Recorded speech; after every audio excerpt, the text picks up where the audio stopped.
Hello students, welcome to my channel. तो students, अगर आप बीए थर्ड सेमेस्टर में हिंदी गद्य पढ़ते हैं तो आज की वीडियो में मैं आपके परीक्षा की दृष्टि से बहुत ही महत्वपूर्ण प्रश्न लेकर आई हूँ जो कि आपके लॉन्ग में पूछे जा सकते हैं।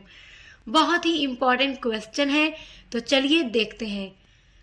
देखिए, जो आपकी हिंदी गद्य की क्लास है ना, उसको मैंने स्टार्ट कर दिया हुआ है। उसमें कई सारी वीडियोस अपलोड है, प्लेलिस्ट की लिंक मैं आपको डिस्क्रिप्शन बॉक्स में दे दूंगी।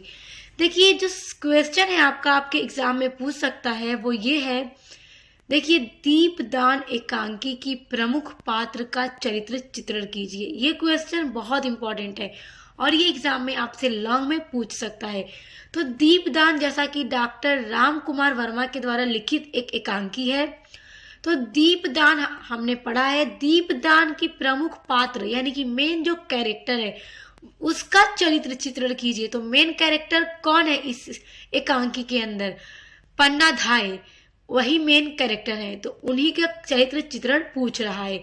तो इस तरह से प्रश्न पूछ सकता है और यही प्रश्न दूसरे तरीके से भी पूछ सकता है एग्जाम में। तो हम पहले प्रश्न देखते हैं कि किन किन तरीकों से आपसे पूछ सकता है। उसके बाद देखेंगे कि पन्ना धाय का चरित्र चित्रण क्या है, जिस तरह से आपको एग्जाम में लिखना होगा, जिससे आपको मिलेंगे पूरे नंबर। देखिए, यही प्रश्न पूछ सकता है कि सिद्ध कीजिए कि पन्ना धाय के चरित्र में माँ की ममता, रापुतानी का रक्त, राजभक्ति और आत्मकथा की भावना है। देखिए, जो पन्ना धाय थी, उदय सिंह की धाय थी, तो उसने उसकी जान बचाने के लिए अपने बेटे का जीवन बलिदान कर दिया, त्याग कर दिया। एक और देखिए क्वेश्चन यही है कि अपने जीवन का दीप मैंने रक्त की धारा पर तैरा दिया है। इस कथन के आधार पर पन्ना धाय के चरित्र की विशेषताओं का उल्लेख कीजिए। अपने जीवन का दीप यानी अपने बेटे को ही इसने अपनी आंखों के सामने देखा कि किस तरह से बनवीर ने उस पर तलवार चला दी। तो इसी कथन के आधार पर क्या करना है कि पन्ना धाय जो है उसके चरित्र की विशेषताओं का उल्लेख करना है। तो इन तीनों तरीके से प्रश्न पूछ सकता है। आइए अब देखते हैं पन्ना धाय का चरित्र चित्रण। देखिए, अब इन तीनों प्रश्नों में से आपके पेपर में चाहे किसी भी एक तरीके से पूछ दे, उत्तर आपका यही सेम होगा। तो आइए देखते हैं। देखिए, पहले हेडिंग डालना है आपको पन्ना धाय का चरित्र चित्रण। देखिए, पन्ना धाय डॉक्टर राम कुमार वर्मा द्वारा लिखित दीपदान नामक एकांकी की मुख्य स्त्री पात्र है। स्त्री पात्र का मतलब फीमेल कैरेक्टर है। वह चित्तौड़ के महाराणा सांगा के 14 वर्षीय पुत्र उदय सिंह की धाय है। क्योंकि महाराणा सांगा का जो पुत्र है, यानी कि इनकी मृत्यु के बाद उनका बेटा उदय सिंह ही महाराज बनेगा। तो अभी वो छोटा है, 14 साल का है, तो अभी वो बना नहीं है। तो उसी की धाय है, यानी कि उसी की देखभाल करती है, पूरा ख्याल रखती है। और उसके चरित्र की निम्नलिखित विशेषताएं हैं, जिनमें पहली विशेषता है राजभक्ति। देखिए, पन्ना में अटूट राजभक्ति है, यानी कि एकदम राजभक्ति जो है इसमें भरी हुई है। वह अपने प्राण और पुत्र के प्राण की बाजी लगाकर उदय सिंह के प्राणों की रक्षा कर लेती है।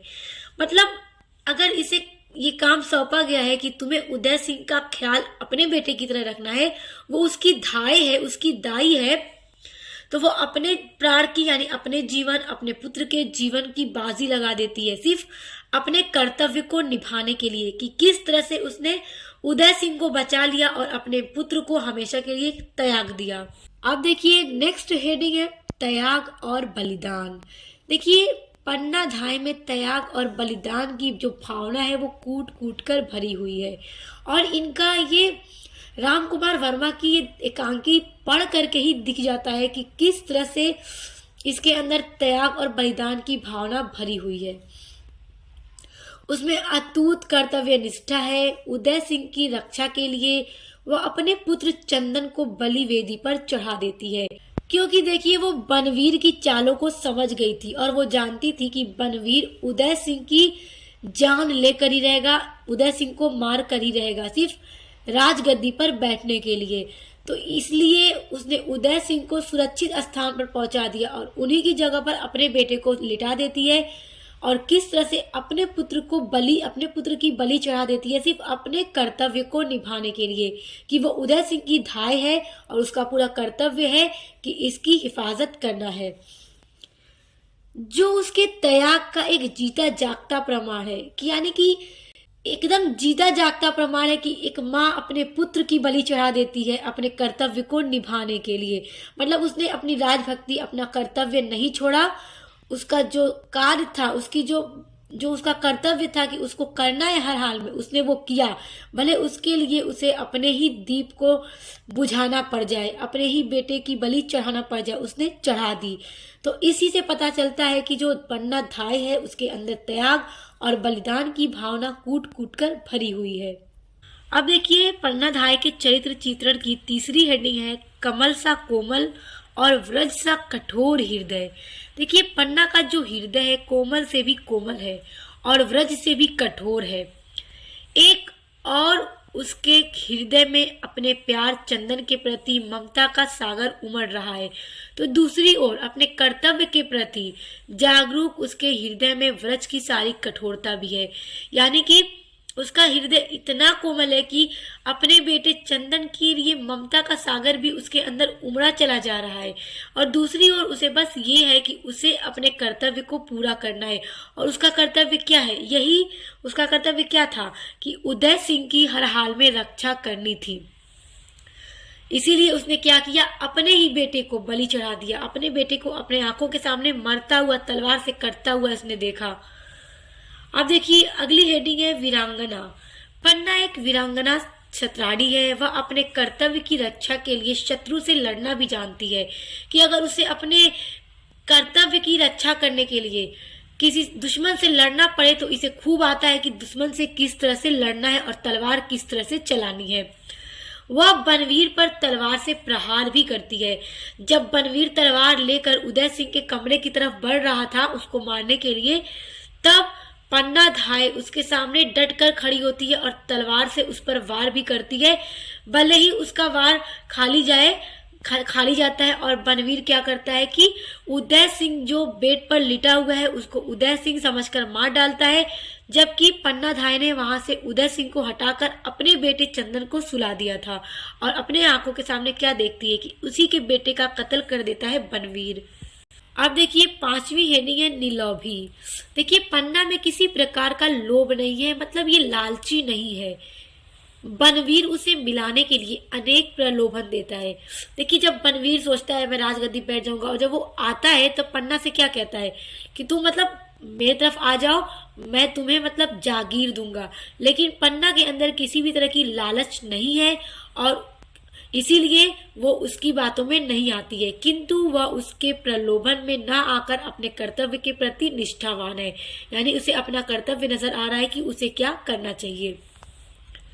अगली हेडिंग है धैर्यवती। पन्ना में धैर्य भी कूट कूट कर भरा हुआ है। वह पुत्र का वध होते अपने आंखों से देखती है, अपने पुत्र का कत्ल होते हुए वो अपनी आंखों से देखती है, लेकिन कर्तव्य पथ से थोड़ी भी विचलित नहीं होती है, क्योंकि वो अपने कर्तव्य को पूरी तरह से निभाती है। तो उसके अंदर इतना धैर्य है, इतना सब्र है कि वो अपने आंखों से अपने पुत्र का भी वध होते हुए देख लेती है, सिर्फ अपने कर्तव्य को पूरा करने के लिए। अब देखो अगली हेडिंग है चतुर और दूरदर्शी।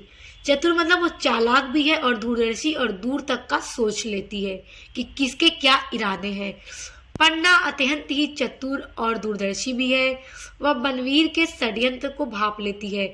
जैसा कि बनवीर ने जो दीपदान का उत्सव का आयोजन किया था, तो वो भांप लेती है कि इसी की चाल में वो क्या करेगा कि उदय सिंह को मार देगा। तो इसीलिए वो उसके चालों को समझ लेती है और उदय सिंह को पहले ही वो सुरक्षित स्थान पर भेज देती है, ताकि बनवीर के हाथों उदय सिंह न लगे और वो उनको मार न पाए। तो इस तरह से देखिए कि वो कितनी दूरदर्शी भी है और चालाक भी है, दूर तक का सोच लेती है। अगली हेडिंग है निर्भीक। पन्ना स्त्री होते हुए भी अत्यंत निर्भीक है। वह अकेले ही बनवीर का प्रतिरोध करती है। तो यही कैरेक्टर स्केच है, यानी कि चरित्र चित्रण है पन्ना धाय का, और एग्जाम में पूछेगा तो आपको इसी तरह से हेडिंग बाय हेडिंग सब एक्सप्लेन करना होगा। बहुत ही सिंपल है, आप इसको समझ लीजिए, आप आसानी से लिख लेंगे, रटने वाली कोई चीज नहीं है। अब देखिए अगला प्रश्न है, ये भी आपके पेपर में पूछता है। देखिए दीपदान जो एकांकी है उसका उद्देश्य क्या है, स्पष्ट कीजिए। बहुत इंपॉर्टेंट ये क्वेश्चन है और पूछता है पेपर में आपके। देखिए जो दीपदान एकांकी है उससे क्या लगता है कि क्या उद्देश्य है इस एकांकी का, समझते हैं। उत्तर किस तरह से होगा आपका लिखना। देखिए एकांकीकार का मुख्य उद्देश्य एकांकी के माध्यम से पाठकों अथवा दर्शकों के समक्ष पन्नाधाय के देश प्रेम और राष्ट्र हित के लिए अपने व्यक्तिगत और पारिवारिक हितों के बलिदान और त्याग को दिखलाना है।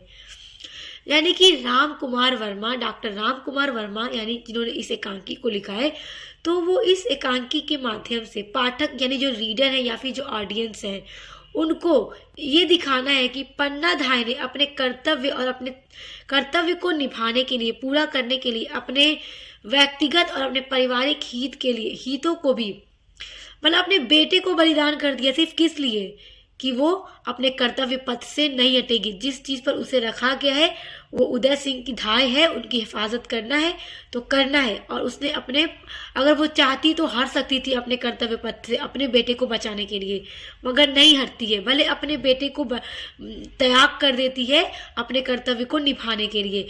तो वही चीज लोगों को दिखाने के लिए है। यही उद्देश्य है इस एकांकी का।